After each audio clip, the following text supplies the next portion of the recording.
हाम्रो देश नेपाल हिमाल पहाड र तराईले बनेको एउटा सुन्दर देश हो। कल कल बग्ने नदीनाला र हरियाली वन जङ्गलले मात्र नभएर ढकमक्क फुल्ने लाली गुराँसले यहाँको सौन्दर्यतालाई झनै ओजपूर्ण बनाएको छ। यही प्राकृतिक सौन्दर्यताले सजिएका ठाउँहरूमध्ये रुकुम जिल्लाको मैकोट गाविस पनि एक हो।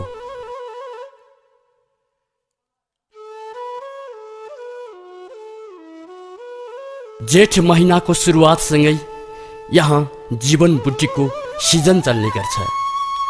यहाँको प्राकृतिक सौन्दर्यता र यहाँका मान्छेहरूको यथार्थ जीवनशैली निहाल्नको लागि हाम्रो प्रतिरोध सांस्कृतिक परिवारको 8 जनाको टोलीले पाल्पा तानसेनबाट यात्रा थालनी गर्यो। सानी भेरीको किनारै किनार पहरा कोट्याएर बनाएको साँघुरो गोरेटो बाटो हिँड्दै गर्दा कतै बुढा बासँग मकै मागेर हाँडीमा भुटेर चपाउँदै त कतै खोले सिस्नो र ढिँडो खाँदै लगभग 1 हप्ताको अन्तरालमा हामी यस गाउँमा आइपुग्छौँ। यसलाई हुम्ला, जुम्ला र डोल्पाको विकटतासँग दाँज्न पनि सकिन्छ। यहाँ कुनै यातायात सुविधा त के, कम्मरमा डोरी बाँधी पहरा फोडेर बनाइएको यो साँघुरो गोरेटो बाटोबाट वर्षमा दर्जनौं घोडा खच्चड लडेर मर्ने गरेको यथार्थ पनि पाइन्छ।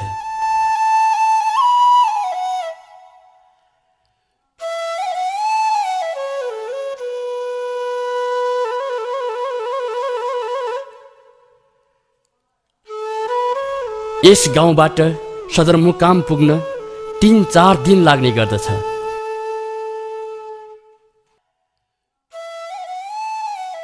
यहाँका मानिसहरू असाध्यै मेहनती र परिश्रमी छन्। ठुला ठुला भारी बोक्नेदेखि व्यापार व्यवसाय पनि गर्ने गर्दछन्। तर पनि अधिकांश मानिसहरूले पेटभरि खान पाउँदैन। चारैतिर चट्टानै चट्टानले घेरिएको यो ठाउँमा उर्वरा जमिन कतै पनि देखिँदैन। यस बस्तीमा मगर र दलित समुदाय बाहेक अरू जाति बिरलै पाइने गर्दछन्। जातीय र सांस्कृतिक रूपमा पीडित भएर होला यहाँका मानिसहरू 10 वर्षे माओवादी जनयुद्धमा सशक्त भूमिका खेलेर यो गाउँलाई केन्द्रीय आधार इलाकाको एउटा नमुना गाउँको रूपमा विकास गरे। यसै मैकोट गाविसमा पर्ने अर्जल गाउँकी सरला पुन मगर भन्छन्। मेरो नाम सरला पुन मगर हो। मैकोट गाविस अर्जलमा हो। 10 वर्ष जनयुद्धले के सिकायो भने वर्गीय मुक्ति बिना जातीय मुक्ति हुँदैन भन्ने कुरा यहाँका जनताले राम्रोसँग सिके र त्यति बेलाको नेकपा माओवादीको केन्द्रीय आधार इलाकाभित्र पर्ने मैकोट गाजसले पनि ऐतिहासिक रूपमा महत्त्वपूर्ण भूमिका खेलेको छ। एउटा कुरा त जातीय संस्कारले पनि हुनसक्छ। यहाँका मान्छेहरू पहिलेदेखि नै गाउँमा कुनै व्यक्तिलाई समस्या पर्यो भने सामाजिक समस्या ठानेर गाउँलेहरू मिलेर एकअर्कालाई सहयोग गरेर अगाडि बढ्ने गर्छन्।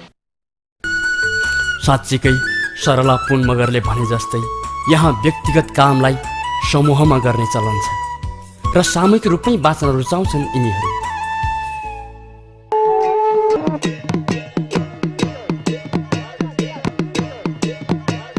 यिनीहरूको आफ्नै संस्कार संस्कृति छ। नेपाली समाज र हिन्दूवादी कट्टरतामा महिलाहरू मलामी जानु हुँदैन भन्ने चलन छ। तर यहाँका महिलाहरू गाउँमा कोही मान्छे मर्यो भने हुलै बाँधेर जाने गर्दछन्। यति मात्र होइन, नेपाली स्वाभिमानको लागि वीर बलभद्र कुँवर, भीमसेन थापा र भक्ति थापाहरूले प्रयोग गरेका ढाल, तरबार र भरुवा बन्दुकको प्रयोग गरी दाह संस्कार गर्ने चलन छ।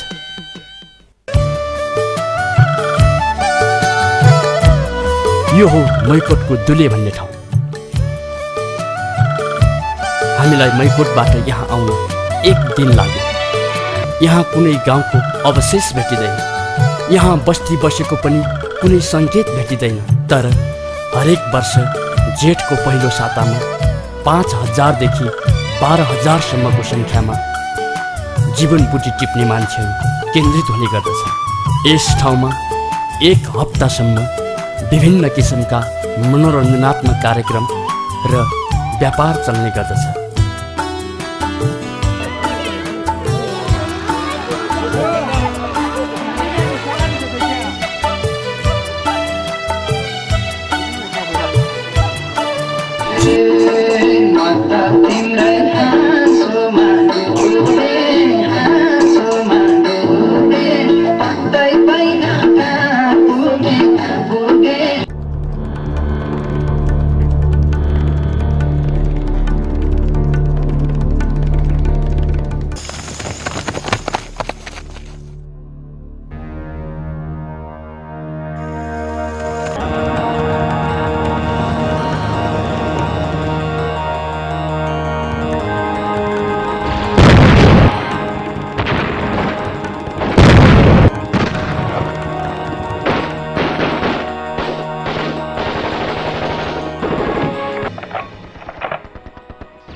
डिस्टर्ब गरिरहेछ। बल्ब फुटालेर गएर भन्नुहोस्।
सबै मान्छेहरू सहभागी भए लगत्तै जीवनबुटी व्यवस्थापन समितिले अनुमति पत्र वितरण गरेपछि मात्रै पुपालतिरको यात्रा थालनी हुने गर्दछ।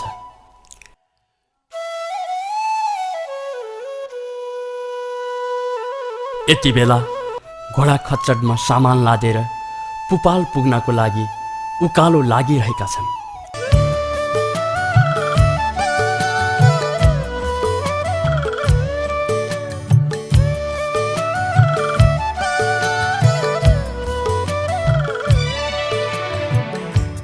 जहाँ पुग्न अझै 2 दिन लाग्छ। जोखिमपूर्ण उकालो, पिठ्यौमा साना नानीहरू। जति उकालो चढ्दै गयो उति नै श्वास प्रश्वासमा समस्या बढ्दै जानु। आखिर यस्तो अवस्थामा मान्छेहरू त्यो जोखिमपूर्ण यात्रा किन गरिरहेका छन् त?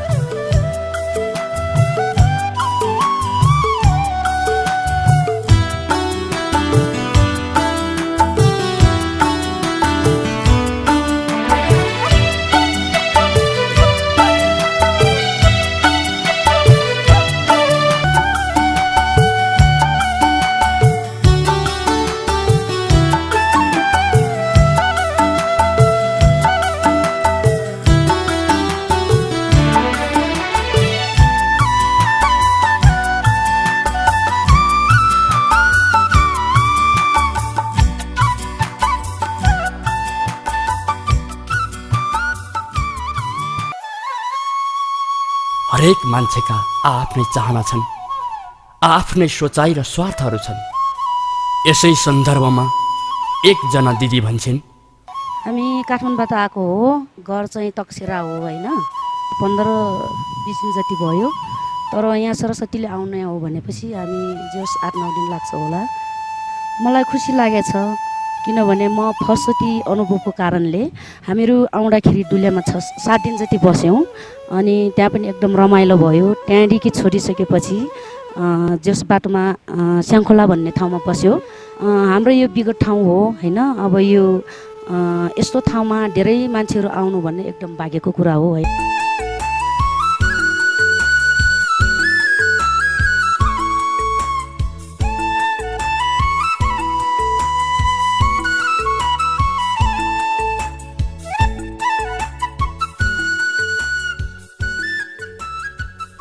यो हो बहुमूल्य जीवन बुट्टी पाइने हिउँ फुल्ने लेक पुपाल। यो समुद्री सतहदेखि लगभग 4000 मिटर उचाइमा पर्दछ। यो कस्तो संयोग, आज यस ठाउँमा मानिसहरूको उपस्थिति पनि हुने र हिमपात पनि हुने काम भएको छ। आधा घण्टा अगाडि हाम्रो टोली यस ठाउँमा आइपुग्दा यहाँ न त हिउँ नै परेको थियो न त कुनै त्रिपाल नै टाँगिएको थियो।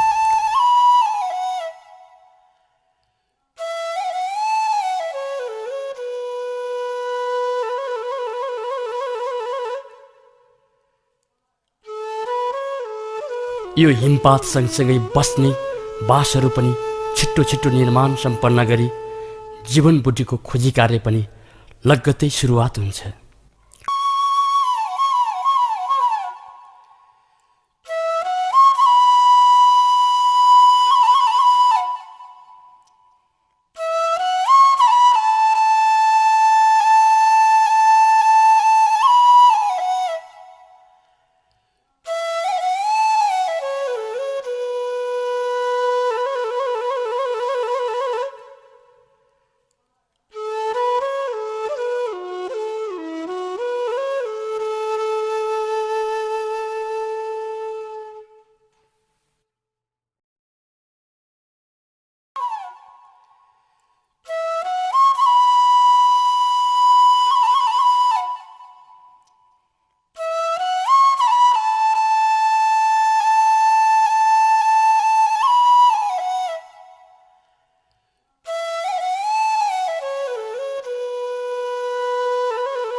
जीवन मरणको बाजी राखेर जीवन बुटीको वास्तविक पहिचान र महत्त्वलाई जीवनसँग साट्ने आँट गरेको पनि पाइन्छ।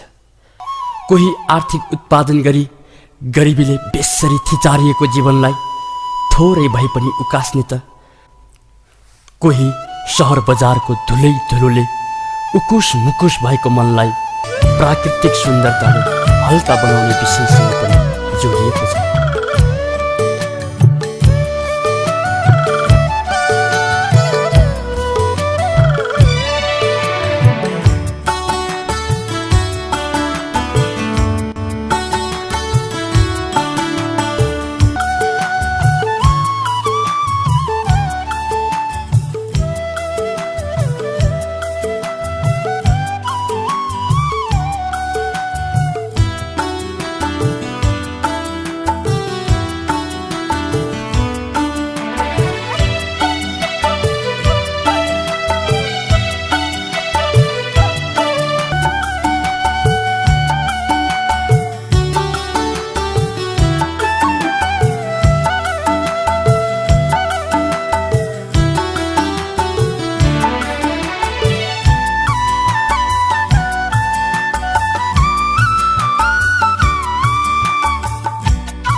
यो अरबिजा जीवन बुटी टिपिसकेपछि अन्तिम समयमा यहाँ सहभागी सबै मानिसहरू केन्द्रित हुने ठाउँ।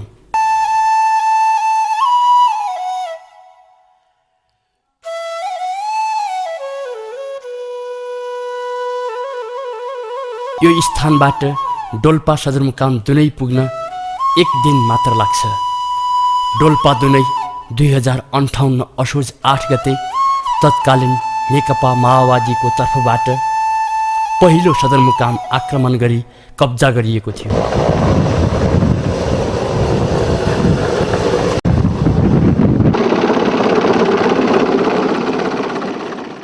ठुलो भेरीको किनारमा रहेको यो बजार भविष्यको हिसाबले पनि धेरै जोखिमपूर्ण देखिन्छ। अरबिजा प्राकृतिक सौन्दर्यताको हिसाबले पनि अत्यन्तै आकर्षक र सुन्दर छ।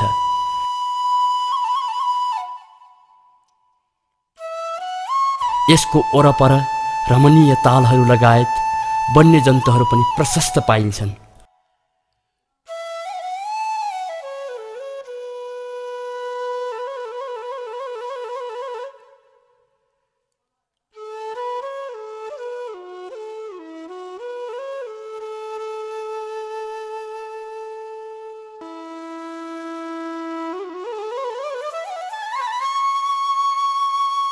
जीवनबुटी सिजन आर्थिक उत्पादन र मनोरञ्जन मात्र नभएर नाता जोड्ने थलोको रूपमा पनि मानिन्छ, जहाँ सम्धि, मित आदि जस्ता नाता लगाउने गरिन्छ।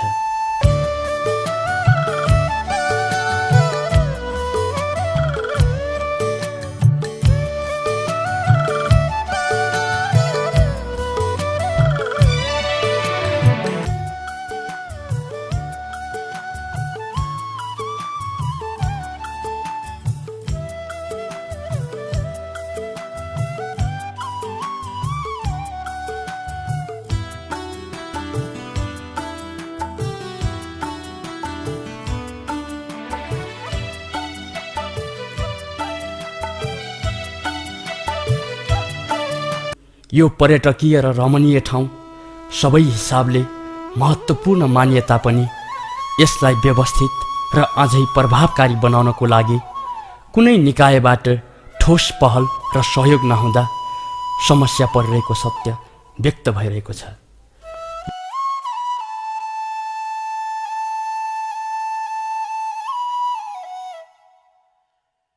यो विषयमा समग्र जीवनबुटी सिजन व्यवस्थापनको नेतृत्व गर्दै आएका एकीकृत नेकपा माओवादी मगरात राज्य समितिका सदस्य तथा एरिया इन्चार्ज कमरेड काजु भन्छन्। म यस एरियाको इन्चार्ज हुँ र राज्य समितिका चाहिँ सदस्य। मेरो परिचय दिनुपर्दा पार्टीको नाम काजु, मेरो घरको चाहिँ वास्तविक नाम चाहिँ जगतमान घाटी। सिजन सम्बन्धी चाहिँ अब केही जानकारी गराउनु पर्दाखेरि हाम्रो यो जीवनबुटीको सिजन जेठको चाहिँ 15 देखि सुरु हुन्छ। असारको 15सम्म चाहिँ हाम्रो लगभग सिजनको अन्तिम हुन्छ। विश्व आर्थिक मण्डली गर्दा यहाँ राम्रो जनताहरूले चाहिँ आर्जन गर्न सकिनन् र व्यापारीहरूले चाहिँ मुनाफा गर्न सकिनन्। हामी यसभन्दा 21 वर्ष अगाडिदेखि यो हाम्रो एकीकृत नेकपा माओवादीको चाहिँ नेतृत्वमा यस व्यवस्थापन हुँदै आइराखेको अवस्था पनि हो र हालसम्म पनि हाम्रो पार्टीको र योजना र चाहिँ व्यवस्थापन एग्रिमेन्ट अनुसार चाहिँ हामी गर्दै आएको पनि छौँ। तर अहिले दुई वर्ष भयो अहिले चाहिँ अब यो सिजन सम्बन्धी चाहिँ थोरै चाहिँ यहाँको व्यापारी र यहाँको जनताहरूलाई त्यस्तो चाहिँ आम्दानी हुन सकिरहेको छैन र यो सिजनको अवस्थामा पनि थुप्रै कठिनाइहरू छन् र ताकि हाम्रो साना 2 महिना 3 महिनाका बच्चाहरूलाई चाहिँ बोकेर आउनुपर्ने स्थिति र हामी प्रत्यक्ष देखिराखेका छौँ र यो समस्यालाई अब भन्नुपर्दाखेरि हाम्रो पार्टीले मात्र नभएर यो समग्र राज्यले र समग्र यो नेपाल सरकारले चाहिँ अब म्यानेजमेन्ट त गर्नुपर्ने, अहिले चाहिँ व्यवस्थापन गर्न सक्नुपर्ने हो। अझैसम्म चाहिँ यो हुन सकिराखेको छैन। यो किलो सिरातु अपरेसन अन्तर्गत यही हाम्रो पुपाल र हाम्रो चौरी खर्क र सुन्दह जस्तो चाहिँ हाम्रो प्राकृतिक सुन्दरता भएको अवस्थामा हाम्रो जीवनबुटी टिप्न आउने हाम्रा चाहिँ सुरक्षाका चाहिँ योद्धाहरूलाई पनि यहाँ हत्या गरेको छ, जसमा लाल गुरुङ लगायतका थुप्रै मान्छेहरूलाई चाहिँ हाम्रो शहीदहरूलाई चाहिँ हत्या गरेको छ। रुकुम जिल्लाका विकट यस्तो पुपाल हिमाल जस्ता चाहिँ भनौँ न पर्यटक स्थल बनाउने चाहिँ महत्त्वपूर्ण चाहिँ बस्तीहरूलाई पनि यो राज्यले चाहिँ यहाँको सरकारले चाहिँ व्यवस्थापन गर्न सकिराखेको छैन। हाम्रो चाहिँ जस्तो कि यो अब भनौँ न यो सिस्ने हिमालदेखि यता हाम्रो भनौँ न धौलागिरी हिमालसम्म जोडिएका जुन हिमाली भेगहरू छन्, यहाँ हजारौँ तालहरू छन्। सुनदह, यहाँको चाहिँ पार्बी मार्बी, यहाँ गुराङ दहहरू, यहाँ थुप्रै चाहिँ भनौँ न प्राकृतिक सौन्दर्यता दहहरू छन्। रलाई कसरी आकर्षण बनाउने किसिमको चाहिँ जुन यो राज्यले सोच्नुपर्ने हो। आगामी दिनहरूमा यो राज्यले पनि यो हाम्रो चाहिँ यो महत्त्वपूर्ण हिमतालहरूलाई पनि चाहिँ संरक्षण गर्नको लागि पनि केही भनौँ न चाहिँ बजेटहरू चाहिँ यहाँले दिनुपर्ने आवश्यकता देखिन्छ। र आगामी दिनहरूमा चाहिँ हामीले पनि आफ्नो ठाउँबाट हाम्रो च्यानलबाट चाहिँ हामी यहाँको जनता, बुद्धिजीवी, यहाँको चाहिँ पार्टी सबै मिलेर हामीले चाहिँ अब सरकारसँग चाहिँ यो आग्रह गर्न चाहन्छौँ। यसै सन्दर्भमा दिदी भन्छन्, स्यार्सा गुम्बालाई अझ झन् धेरै प्रचार प्रसार ल्याउँदाखेरि र अनि धेरै ठाउँबाट अलिकति व्यवस्थितले आउँदाखेरि राम्रो होला जस्तो लाग्छ। तर राज्यले चाहिँ यो चिजलाई वास्ता गर्ने हो भने यो ठाउँ यस्तो बहुमूल्य ठाउँ छ कि, तर यो ठाउँमा यतिसम्म हाम्रो चाहिँ हरेक किसिमको जडीबुटीहरू छ कि यो यार्सा गुम्बाले जनाइरहेको छ। यार्सा गुम्बालाई चाहिँ राज्य सरकारले यतिसम्म नजरमा देखोस् कि यो यार्सा गुम्बालाई चाहिँ हाम्रो सरकारले अझ अगाडि बढाउँदै प्रचार प्रसारमा लगेर हाम्रो चाहिँ यो विकट ठाउँ भए पनि हाम्रो यो रमाइलो ठाउँहरू, यो हाम्रो सन्दर्भहरू सबै अगाडि लगेर चाहिँ हाम्रो प्रचार प्रसार चाहिँ अगाडि बढोस् र सरकारले चाहिँ भौतिक पूर्वाधार तयार गर्नुपर्ने जरुरी आवश्यक छ। यसरी प्रकृतिको अथाह धनी देश हाम्रो नेपाल, हिमाली श्रृङ्खलाले ढपक्कै ढाकेको विश्वको छानो भएको देश हाम्रो नेपाल, विश्वका कुनै देशमा नपाइने अत्यन्तै महँगो र जडीबुटीको रूपमा उम्रिने जीवनबुटी भएको देश हाम्रो नेपाल, फिल्मी क्षेत्रमा हलिउड र बलिउडलाई समेत प्राकृतिक सौन्दर्यताको क्षेत्रमा मात गर्न सक्ने विविध आकर्षणले भरिएको देश हाम्रो नेपाल र आफ्नै यथार्थता र पुर्खाहरूको वास्तविक पहिचान व्यक्त गर्न सक्ने नेपालीहरूको गौरव भएको देश हाम्रो नेपाल। यो हरेक दृष्टिले सम्पन्नशाली नेपाललाई विश्वकै अग्रपङ्क्तिमा उठाउन सक्ने प्रशस्त आधारहरू छन्। तर यो देशको सरकार यी सम्पत्तिका स्रोतहरूलाई बेवास्ता गर्दै कुर्सीको राजनीतिमा लिप्त छ। यो पल हामी स्वाभिमानी र सौन्दर्य प्रेमी सारा नेपालीले नेपाली सम्पन्नतालाई आफ्नो गौरवको रूपमा प्रयोग गर्दै विश्वका कृत्रिम सत्यको अगाडि खडा गर्न सक्यौँ भने के नेपाली प्रकृतिले विश्वमै आफ्नो वर्चस्व जमाउन सक्दैन थियो होला र?